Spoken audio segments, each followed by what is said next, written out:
Hi, my name is Shaun Marshall, Director and Founder of Prosumer Connect. Today we are fortunate to have Mr. Garth de Klerk back with us. Garth, welcome. Thanks for joining us. Thanks very much, Shaun. Always a pleasure to spend time with you. Fantastic. To our audience, our previous video, we unpacked the financial results for 2022 and we asked Garth to come back in so that we can just unpack the strategy for the next couple of years to understand exactly where you'll be focusing your time and energy on.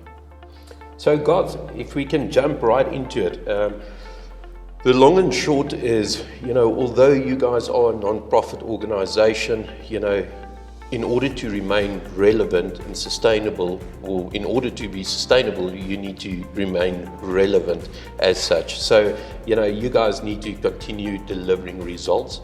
And as a first question, I'd just like to understand from you, what do you believe is the key KPIs that you guys need to consistently deliver on for your members and the rest of the industry by and large to ensure that you remain sustainable and relevant, so to speak? Thanks, Shaun. Multiple questions all rolled into one. So let's talk about relevance, sustainability, and then the future. Okay. Relevance, I think we've proven. We've spoken about it before. We have our measurements. We have return on investment. We measure return on effort. And we are looking at how we can make an impact in the insurance industry, but also the larger South Africa. And that's really what the community effort is about, is protecting the larger South Africa. Yeah. Sustainability is a very important discussion. We've proved that financially we're sustainable. Yeah. We have proved as an organization that there is buy-in to the centralized intelligence hub. We've proved that there is buy-in to creating a community that is fighting fraud and crime in South Africa. Okay. So we've proved that we're sustainable. The question is now is how portable are we? You've said, how do we continue to remain relevant? How do we continue to have an exposure in the industry?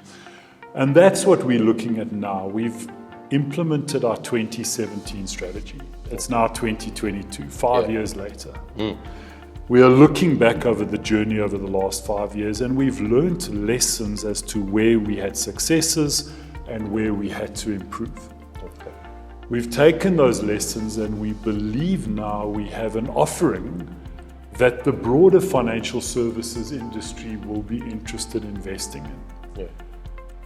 We are a stakeholder-based business. We're not a competitive business. We're not for profit. We are non-profit. Yeah. But we are looking to continue walking forward on this journey of fighting fraud and crime. And as you know, Shaun, when you find crime, you can't go, oh, well, that's not my job, I'm going to ignore it.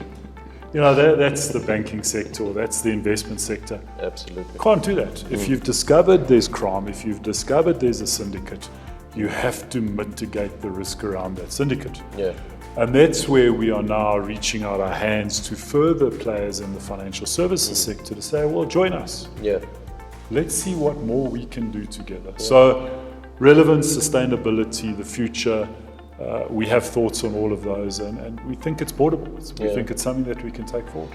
Garth, and I think that's very important for anybody watching the video to understand. The fraudsters, the syndicates, they don't just eat the non-life insurance industry. They don't just eat the life industry. They normally, these schemes starts with finance houses, and then it goes all the way through, and it can go all the way through. And I mean, you've explained to us before how one syndicate, makes money off various different industries. And I think that's what you're alluding to when you say there's scope for you guys to enter other financial industries and see how you can add value. Because fundamentally, I think these guys on your radar is already busy in those sectors potentially as well. So it's a bonus benefit to go into that environment. Once again, you're 100% correct, Shaun. You've hit the nail on the head. These syndicates are well organized. They are multiple layer syndicates. It's not one or two people sitting over a bra, deciding let's drop our TV or let's lose our cell phone so we can get the next iPhone. Yeah. We are talking about syndicates that are defrauding the industry, that are impacting South Africa to the tune of hundreds of millions of rands, billions of rands, as well as costing the lives of ordinary South Africans. Yeah. And we have to do something about that. We can't just say, well, this is what we can do. We have to look at what we can do. Yeah. And we have to keep on pushing that boundary as a community to remain relevant, to increase that exposure. Yeah, fantastic. So Garth, one thing that I would like to unpack is that the ICB success very much depends on the collaboration with various other members, uninsured partners, government, law enforcement, and even the NPA. So it sounds like those are many balls to juggle with at any given stage. How does the ICB leverage off their connections, because I'm assuming that having connections and partners that facilitate this process is of paramount importance to you guys? It is. And it's really a case of recognizing opportunities. You talk about multiple stakeholders, you talk about private business, you talk about law enforcement, you talk about prosecutorial authorities, there's the regulators, there's a whole span of people that are involved. What an exciting opportunity. You bring all these people together into a room and you have a think tank and you say, well, I've got this piece of the puzzle, you've got that piece of the puzzle. If we put it together, we've got a solution. Absolutely. So really a lot of the work that the ICB does, and we continue to say this, is to facilitate discussions, to facilitate thought, to provide solutions as a community. It's not about us as the ICB. It's about us in the community that have these opportunities that we can bring together. So in a previous life, Shaun, as you know, I've always been involved in insurance and I was a broker. And we realized that having these type of conversations, spreading the word, brings around opportunities to do better. And that's what we're about, is we're just there to facilitate and have discussions. I'm assuming much of your job is really retaining and maintaining those relationships, because it's all about relationships, whether it's members, under the firing line on defending questions or defending and those kind of things, too. Obviously working with the police, working with the NPA and those kind of things. How do you manage that? I'm keen to understand just how do you manage those relationships? Well, firstly, we've got an excellent team of people back at the office. So quite often when I tell a story, we took on a syndicate that was stealing vehicles or murdering people or blue light gangs. It's not really me. I was at the office, talking to the team. We've got a very strong team of individuals at the office that are responsible for the operational results of the organization. We've got a really effective organizational structure that allows the organization to shine. Now, if I can take a second to unpack that, we've got two measurements. One is return on investment, one is return on effort. And we've discussed this in previous videos. But very briefly, return on investment is where we can financially demonstrate that investing in the Insurance Crime Bureau is a financially solid decision. So if you give us R1, at the moment we can return over 1,000% on that R1 investment. Similarly, if you gave us R1 million, we'd give you over 10 million Rand in financial benefit. So it makes a business case. It makes a financial business case. But that's not just what we're about in South Africa. In South Africa, we have to take a look at how do we as South Africans protect our future. We've stayed, Shaun. We're here. We've got a future in South Africa. And when we start to look at the other successes that the ICB has within the community, it's protecting ourselves, it's protecting our loved ones, it's protecting our extended families, your wife, your children. That's what we're about. And when we talk about return on effort, it's that. It's mitigating criminal risk within the environment in which we live and we work. That's where the story of the Insurance Crime Bureau becomes interesting. And that's where the community starts to gather around and say, but hold on, I would like to be a part of that. Because, Shaun, we know that if we don't start to address the high levels of crime, the high levels of corruption, the high levels of apathy that we see in South Africa, we're just not going to improve. Until that apathy returns into a positive attitude around creating solutions, we're just not going to achieve what we need to. Garth, that's fantastic that you mention it, because it kind of flows into the next question that I had. How big a role does, awareness form part of the ICB? Because, you know, a lot of good work is being done, and I said it on our site the other day, you know, there's a lot of good also being done in the country and by forums such as the ICB and organizations. The fact of the matter is just, I don't think there's enough awareness being created. And if we don't get our message out there, then we're not really making the impact we could potentially make from an ROE perspective. So is that part of your strategy going forward, to become a bit more vigilant in your creating awareness, sharing information and those kind of things? Yes, Shaun, definitely. Awareness for us is a really big challenge. And, you know, any organization at a massive level spends millions of rands, or hundreds of millions of rands in some cases, on advertising, on product awareness, on product development, etc. Insurance Crime Bureau is a small non-profit organization. So we are dependent on relationships like what we've developed to spread awareness, to spread the word of the possibility of cooperation as a community. Yeah. The Insurance Crime Bureau itself spends a lot of time communicating within our membership base via our social media platforms. We are present on Facebook, we are on LinkedIn, we are on Twitter. We will now be moving into YouTube, but we're investing a lot of effort and time. Yeah. We are dependent, though, not only on our efforts, but on the efforts of our members. Absolutely. We've got 50 employees, but within the insurance industry, there are thousands of people, thousands of employees that know of us, that have heard of us, and that are hopefully positively thinking and talking about us. Absolutely. And that's what we are dependent on. Yeah. Is that we don't have the budget to go to TV and radio. We don't necessarily want to go to TV and radio because it might attract the wrong type of attention. But we want those that are relevant to the fight to be aware of the benefit it can have working with us.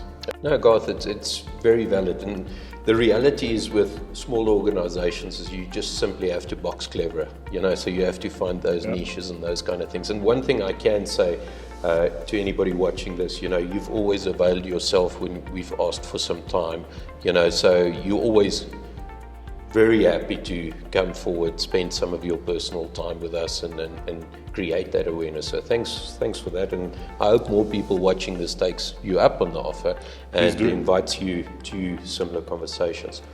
If we then change our thinking just for a second, data they say is the new gold. You know, so it's essential to everything, and it's indifferent from crime fighting. You guys rely heavily on data. So talk to me about the importance of data and how data plays a role in what you guys do on a daily basis. And then potentially, what are you planning in the future to enhance your capability of analyzing data, you know, those kind of things? Yeah, I love that analogy. Data is the new gold, data is the new oil. It gives that illusion that data is expensive. And I can confirm if you've got the wrong data, it can be very expensive. So we've spent a lot of time, effort, money, resources on ensuring that we have the right data, the correct data. We have built a data repository or data warehouse, the technical term, that we are able to access, that we are able to interrogate or to sweat using artificial intelligence products to identify criminal activity, criminal syndicates, or criminal networks that are abusing either the insurance industry or South Africa as a whole. So we've spent a lot of money, effort and time on data, on technology, on intelligence. But we have to remember, Shaun, that data is only relevant if it's correct, if it's disseminatable, if it's available, and if it is utilized by intelligent individuals. So if I tell you something, you do nothing about it, we've wasted a lot of time and money. Absolutely. So a large portion of what the Insurance Crime Bureau does is to ensure that once the intelligence has been created, and it's not always created by us, it's created by the industry, it's created by law enforcement. Quite often law enforcement will come to us with a case and say, we've got something, can you investigate it? Our job is to ensure that the right data, the right people, the right activities can then lead to a result. So you're quite right. Data is the new gold, the new oil. It's expensive, but it is incredibly expensive if it's not used correctly. And that's our role, is to ensure that there's a result from data.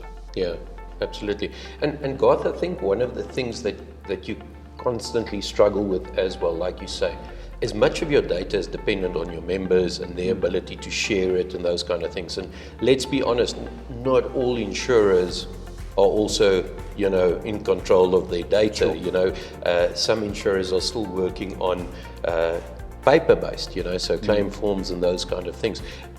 Just talk to me about that for a second, because I'm assuming the more insurance companies also increase their capability of being able to monitor their own data, share it with you, the richer the data becomes. Because right now, I don't think if we had all the insurers' data, I think it would have been a phenomenal tool, but that's simply not the case right now. You're correct. And I suppose over my life, I've learned to be a realist. I'm not Brad Pitt. Unfortunately, okay. And when you walk into any insurer, you can't go and expect them to be the Brad Pitt of data. Sure. If your data is not good looking, let's work with it. Yeah. Shaun, we're not going to win this fight tomorrow. Yeah, sure. So this is what we need. These are the 15 fields or 15 pieces of data that we require. Yeah. If you only got 3 of them now, let's work. Maybe by the end of the year, you've got 12. Okay. It's a journey. Yeah. We can't expect everything tomorrow. And, we always talk about the different generations. I'm from that generation where, we supposedly live to work. Yeah. The newer generation wants it now. Yeah. There's data, it must be available.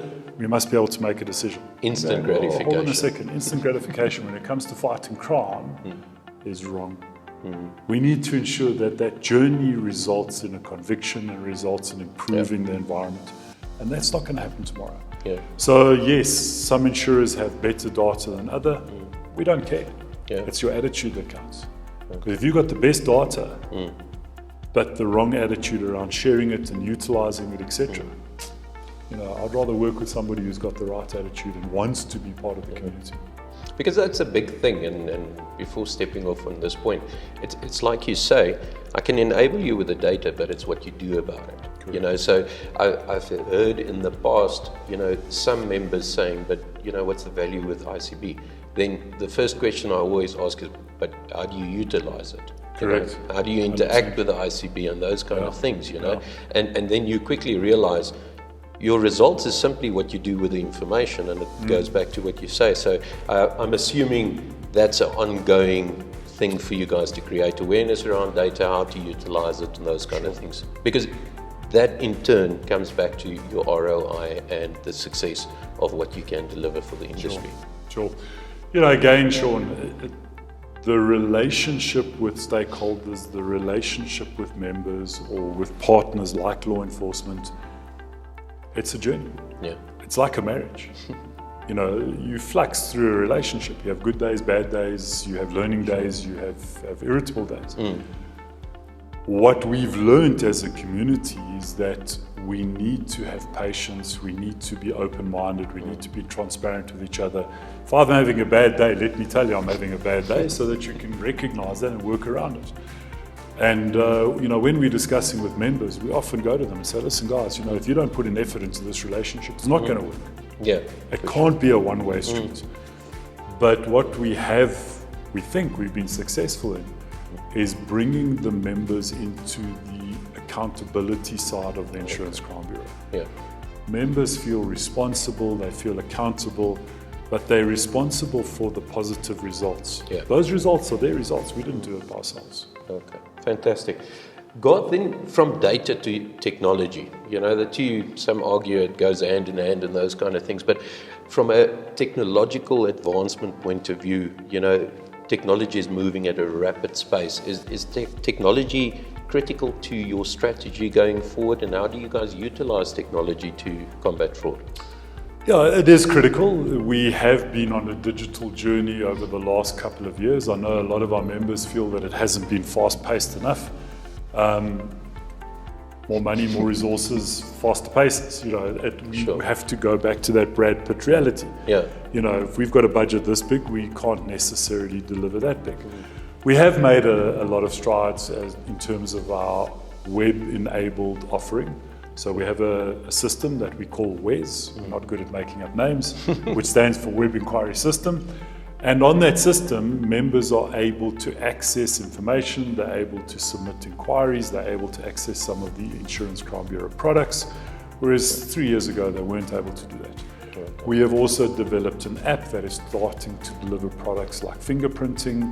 It will start to deliver some of the DOH type of products. So there are definitely strides forward in the digital space. Yeah. But there are only so many days in the week. We don't have a team of 50 people back at the office just developing tech. And we also don't have the budget or the wallet to employ those 50 people. But I think it's starting to make a difference. It's starting to make a dent in the fight against crime. Absolutely. Okay, well, congratulations to that. And good luck, because like you say, the old saying goes, you need money to make money for a business, and you guys obviously need money to take technology forward. So good luck with that drive. Garth, from a footprint perspective, I believe you guys put down some boots on the ground in the KZN area, and you've got presence in KZN right now. How did that come about, and how's it going? Is it delivering the results that you guys expected it to deliver? So Shaun, over the last 5 years, let's call it from 2017, we had 17 insurance licenses that we worked for. We now have 34 insurance licenses that we work for. What that created was a need for us to go national. We've always been based only in Johannesburg, and we traveled as and when needed. What we decided was, let's start a presence in KZN. So we don't have offices in KZN, we don't have capital expenditure, we've got people that live and work in KZN. And we are also looking, in fact, in the next weeks to bring in a resource in the Eastern Cape. Why the Eastern Cape and KZN? Without going into detail, they are hotspots. Let's not be too graphic about it, but there's a lot going on in those areas. And we found that faster response equals faster results. So to have feet on the street within KZN and within the Eastern Cape, we are able to react a lot quicker to law enforcement requirements, to member requirements. Faster response means that we get information as it's hot and as it's ready. Local intelligence. Local intelligence is amazing. When you're speaking to informants, you need to be there to speak to the informants, and you develop relationships with those informants. For sure. So feet on the streets, it has a great return. And we've decided, let's start the model with KZN and Eastern Cape, see if it works. And then over time, we will look at other regions. Okay. So it is definitely on the cards to have a look at putting more boots on the ground across the country, as opposed to trying the centralized version that you guys have been doing today. As and when it makes sense, and as it is financially available. Okay, fantastic. Garth, I then want to come back to the industry as such. How do we continue to ensure that the industry stands together in a united effort to fight organized crime? How do you manage that? Shaun, it's a journey, it's a conversation. We've discussed it in the past. South Africa is faced with a number of challenges. We've got political issues, we've got corruption, we've got crime, we've got infrastructural issues. We've had the riots last year, we've had the more recent floods, etc., etc. We need to continue to work together and to talk to each other. We need to be transparent with each other. We're not going to solve these issues overnight. So to continue to be meaningful, we have to continue to understand what we need and what we can do with each other. Absolutely. It's that journey, it's that relationship. We need to communicate, we need to ask the questions. I often have meetings with members where they will say, but what are you doing about this? I think, what's the problem? Let's unpack it. We can do whatever members would like us to do. We can do whatever stakeholders would like us to do, as long as there are resources available. Any project needs financial resources, human resources, and time. Those are what we taught in university. So we can do whatever, but we need to be open, we need to be transparent. Members need to talk to us. Yeah, absolutely. Again, going back to, there is certain constraints to where you can go. You can go far, but you require the resources. And that means don't be shy with the checkbook. That's fundamentally what it comes down to. And again, Shaun, what we have said to our existing members is that we cannot expect our existing members just carry on funding, carry on funding. Yeah. So therefore, we're not looking at increasing the contributions rather. Yeah. We are looking at increasing the number of contributors. Okay. So bring more people into the community. Absolutely. There are a number of insurance licenses out there that are not yet participating. We are currently in discussions with at least 4 new members in the next 12 months. It's exciting stuff. Yeah. And the reason is because they can see the value that is added by acting as a community. Absolutely. Garth, final question. What is your expectations of all the different stakeholders that you guys do business with? The number one expectation would be to talk, to express yourself. Yeah. We need to talk around the opportunities that we are faced with. You know a lot of things that we don't know. Yeah. Share them. It's not IP, it's intelligence. Yeah. Let's share our intelligence as a community.